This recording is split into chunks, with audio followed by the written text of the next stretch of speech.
प्रथम सदाବେଳେ आम महाप्रभु बड़ बड़ू कम आरंभ कर बड़ ठाकुर रथर तेणु बड़ ठाकुर चक अख आम संजोग कलु प्रथम जय जगन्नाथ आम प्रथम तो महाप्रभु बड़ ठाकुर चक अख संपूर्ण संजोग कर सारापर नंदीघोषर चक अख आम संजोग कलु माँ सुभद्रा चक अख संपूर्ण संजोग कर सारी कहीं बयली जाकि चक अख आज आम संपूर्ण कर सारा बर्तमान सुधा डेरा सरी चक अख या पर कार्य होची आमर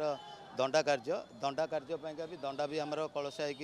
रही अच्छी दंडा उठापी तो चक आमर थाक होता है दांडी काट पोता होता है चक थाक होता है चाक आमर थाक हो सारापर चक्रे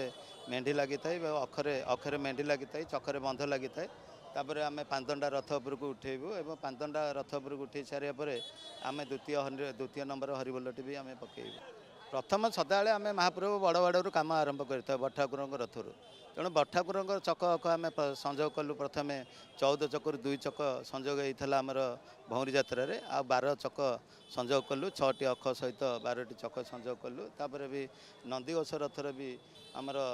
2टी चक संजोग होता भौरी यात्रा आ 14 चक और 7टी अख सहित संजोग कलु तापर माँ सुभद्रा 12 चक्र 2टी चक अख